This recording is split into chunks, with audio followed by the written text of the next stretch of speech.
Olha aí, gente, começando mais um Pod Pai, o podcast da Pineapple, onde você tira todas as suas dúvidas. Eu tô aqui com o Dr. Gregory Pinheiro. Doutor, tudo bem? Tudo bem, meu querido. É um prazer estar aqui contigo.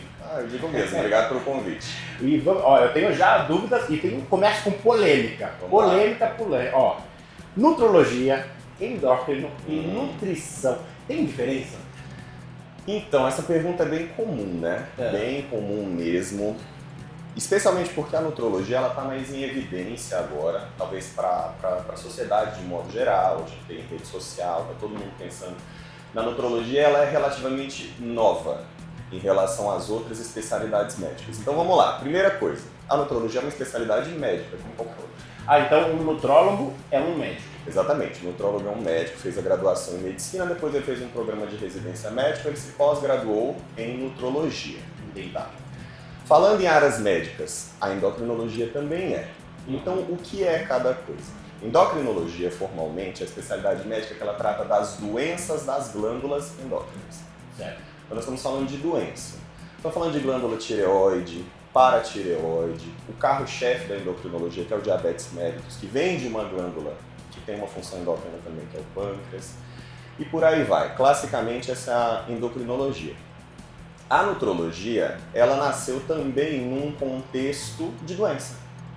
Então vamos lá, estávamos nós dentro do hospital e nós começamos, a gente vai atendendo todo o perfil de paciente. Então você tem um paciente que sofreu um acidente, foi operado, você tem um paciente em quimioterapia, você tem um recém-nascido, um neonato que está na UTI neo.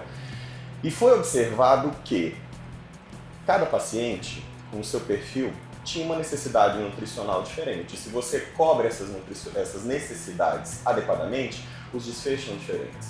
Então a gente tem melhor taxas de cura, melhor taxas de sobrevida, sucesso no tratamento, isso diminui o tempo de hospitalização.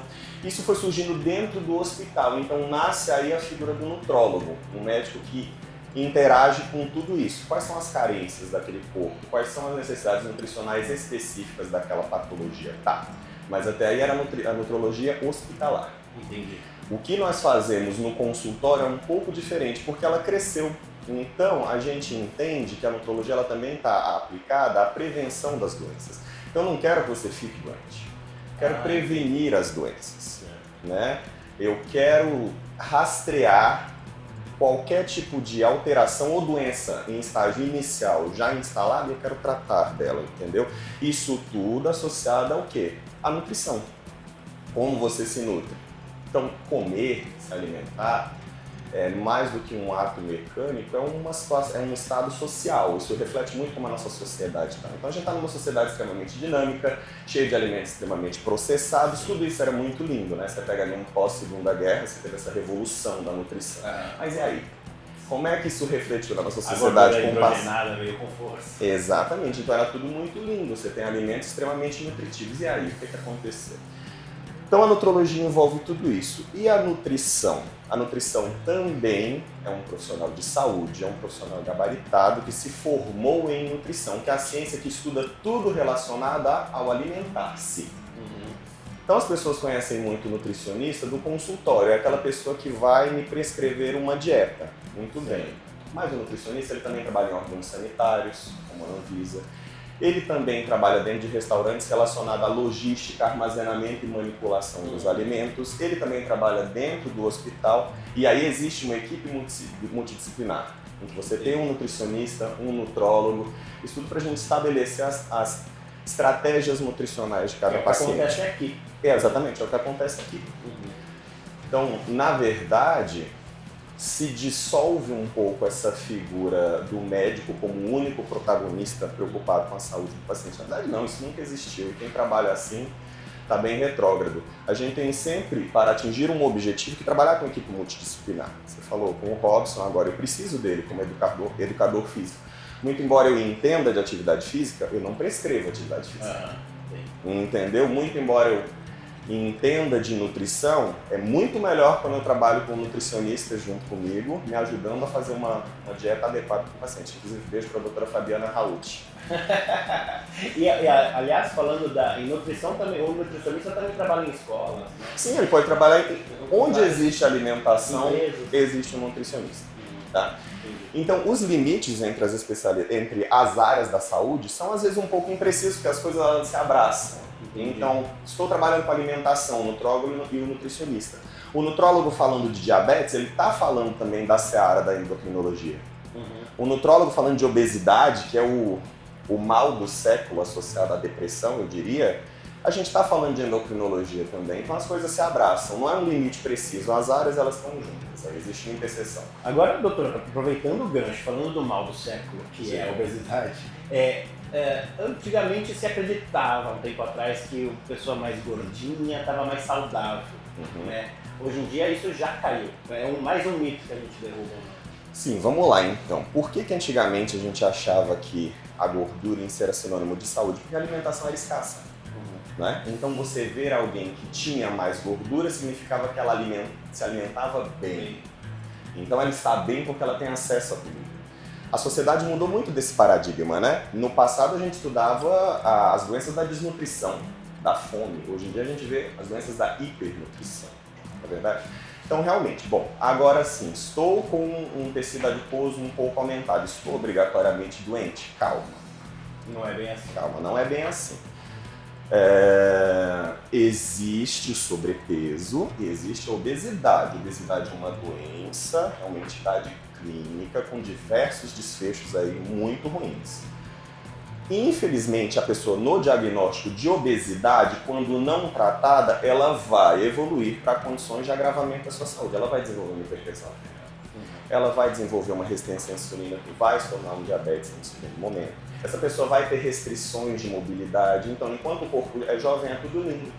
Eu me movo, eu tenho ainda vitalidade, os anos vão passar. Todos nós vamos eu me preocupo com a alimentação. Envelhecer. Exato. Não, tá tudo bem. Vou ganhando peso insidiosamente. Isso vai cobrar lá na frente. Agora, o fato de cobrar e da necessidade, por exemplo, de vitaminas que o corpo, né, com o passar do tempo, sempre tem, né? Agora se fala muito de vitaminas injetáveis. Eu sei que existe um preconceito, né, que o pessoal, não, calma aí, é bomba. É bom, né? O pessoal tem essa ideia um pouco equivocada, tô errado? Não, tá certo, tá certo. Bom, primeiro, não é bomba. Não é bomba. Isso é bom, é importante a gente falar. Inclusive, bomba é o que clássico, é o nome comum para os nossos queridos esteroides anabolizantes. Inclusive, se ele quiser falar disso, vai ter que me convidar de novo. Mas quero muito falar disso. Porque é um tema bem extenso. Não. Veja bem, o que é uma vitamina? A gente ouve falar muito em vitamina, a gente compra alimentos enriquecidos com vitamina, a gente compra complexos vitamínicos, né? A gente tem uma ideia de vitamina associada à saúde. Estou com mais energia, sistema imune funcionante. Vitamina é um tipo de nutriente que o corpo não produz, certo? E a gente tem que obter da alimentação e eles servem como cofatores em diversas reações do nosso corpo. Tá? Então, sem elas, o nosso corpo não funciona direito. Tá bom. O que acontece muito no consultório, na nossa prática clínica? A gente faz um screening do paciente e a gente pega o paciente lá com diversas carências de vitaminas. Ele chega deficiente, está faltando vitaminas do paciente, ele nem sabia e ele nem sente. Aí ele diz assim, como é que é possível? Porque eu tenho me alimentado de certa forma bem. Não é todo mundo está se alimentando mal, as pessoas já chegam e ingiro vegetais, não tenho restrição com frutas, me alimento bem, tomo suplementos vitamínicos todo dia e tenho uma carência. Então, às vezes a absorção delas não é adequada. Por exemplo, então carência de vitamina B12 é muito comum. Vitamina D é absurdamente prevalente na população. E as pessoas chegam muito deficientes mesmo de vitamina D e B12. E elas perguntam como? Então, primeiro que às vezes as fontes que a gente utiliza não têm uma biodisponibilidade muito boa daquele nutriente. Segundo que a absorção pode não ser muito boa e ela chega carente. O que eu posso olhar para você e dizer, olha, sua vitamina D está deficiente, vamos tratar. Você está deficiente de vitamina B12, também vamos tratar. Posso tentar via oral? Doutor, pode tentar via oral. Vai funcionar 100% das vezes? Não. Mas injetável sempre. Então, sim, injetável sempre vai funcionar. Quando você oferece um fármaco para a pessoa, de uma maneira geral, te dou 1 grama de dipirona. Quanto daquela dipirona de fato vai parar no seu corpo sanguíneo? Existe perda intestinal, existe metabolização hepática, uma série de coisas. Mesma coisa para vitamina. Então, às vezes, o que eu consigo te disponibilizar por via oral não supra a carência. Vitamina D é nossa, né? um trabalho para tratar. Quando eu aplico 1 grama de alguma coisa na sua corrente sanguínea, eu tenho certeza que tem 1 grama circulante. Tá lá. Tá lá. Tá lá. Então é nesse sentido, não é também que existe um oba-oba, vamos aplicar tudo endovenoso e substituir a alimentação. Não, a alimentação saudável ainda é a chave de tudo. Certo? Mas em se tratando de carência, a carência tem que ser tratada porque ela tem repercussões. E aí nós vamos ter um resultado melhor com as injetáveis sem sombra de dúvida. Bom, então eu tenho um testemunho para te falar. Diga-me, traga para Eu tava nós. na carência, assim, eu acabei tomando algumas medicações que me ajudaram bastante, não Certo. só injetáveis, mas também. E quero dizer aqui que a libido, senhoras e senhores, eu mudei meu visual por causa disso. eu brinco, né? Falei até com o doutor, porque foi um conjunto de fatores que me deixaram bastante mais animado. Eu falei de libido, mas assim, para a vida, né? Eu estou muito mais disposto e fazendo isso, claro, com a ajuda que eu achava que eu não estava carente. Isso é importante dizer. Eu estou me identificando com todos os pacientes. Isso tem definição, inclusive, esse achar que não estava carente, não sentir que estava carente e ter uma microdesnutrição é o que a gente chama também de fome oculta. Não sei se você já ouviu falar disso. Não. Pois é, joguem no Google aí. Legal, fome oculta. Fome oculta. É a microdesnutrição instalada. Isso tem problema? A longo prazo tem. Você vai ter disfunções por conta disso. Por exemplo, a saúde óssea, no que tange a vitamina D, a anemia relacionada à carência de vitamina B12 e por aí vai. Agora, a pessoa tem resistência a tomar remédio. Tem gente que tem, né? Sim.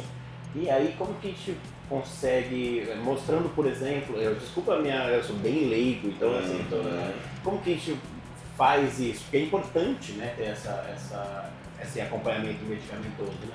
Sim, então vamos lá.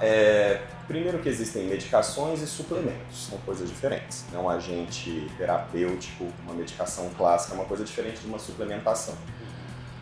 E sim, existem pessoas que têm extremamente resistência a isso. Tem aquelas que não, aquelas que já entram querendo tomar alguma coisa. O fato é, uma pessoa com obesidade ou uma pessoa com uma resistência periférica à insulina ou um diabetes, ela precisa de medicação. Então, você tem que olhar por a seguinte perspectiva. Não quero tomar remédio. É melhor tomar agora e tratar agora e talvez essa condição ser reversível e você não ter uma doença crônica em que você vai ser dependente da medicação, do que deixar o momento, o timing passar, tá? Medicação tem que ser olhada da seguinte maneira. Ela é sua amiga, não sua inimiga. Ela existe para te ajudar com alguma coisa, comprovadamente, né? São feitos centenas de estudos multicêntricos, randomizados, aquela coisa toda, para a gente concluir que a medicação é boa para tal coisa. Então, elas estão aqui para ajudar, de fato, né? A gente tem que desconstruir um pouco dessa imagem. Mas isso gira muito em torno de como a pessoa se entende, o seu estado de saúde. É um processo. É um processo. Agora nós temos uma dúvida do nosso querido Freitas. O Freitas que gosta muito de fritas, mas ele tem uma dúvida para falar contigo. Freitas, qual que é a sua pergunta? Doutor Gregory, eu tenho umas queixas assim de saúde. A primeira é que eu ando muito cansado, sabe? Tudo tá me cansando. A segunda é que eu não tô conseguindo me concentrar assim nas coisas, eu não consigo focar muito. E tem uma terceira que eu não tava lembrando, perda de memória, doutor. Eu tô perdendo muita memória e eu queria saber se essas coisas podem ser alguma coisa, se eu preciso me preocupar e... O que a gente tá fazendo aqui mesmo? Essa é uma fala muito comum, né? Na verdade, a pessoa ela chega no nosso consultório, o clássico é querer perder peso, mas existem queixas múltiplas. Eu tô com pouca atenção, estou extremamente fadigado, estou com um lapso de memória recente terrível, não consigo lembrar de coisas que eu acabei de colocar a chave aqui e já não sei mais onde eu coloco. Acontece muito, né? Sintomas neurológicos, hipersônia. Nossa, Gregory, durmo tanto, e mesmo assim acordo cansado ou durmo muito pouco. Então vamos lá, isso é multifatorial, a gente tem que fazer uma investigação para entender o que está acontecendo com a pessoa, não tem uma resposta simples. São várias razões. Então, no que a gente pode ter uma microdesnutrição, aí por conta disso a pessoa se sente extremamente fadigada, por exemplo, anemia. Anemia causa fadiga, causa hipersonolência, causa queda de cabelo, unhas fracas, lapsos de memória. A mesma coisa um quadro depressivo, um quadro depressivo ansioso, na verdade. Bom, no que tange ao sistema nervoso central, a gente tem visto, acho que todo mundo está ouvindo falar muito de serotonina e suplementos que otimizam a serotonina, né?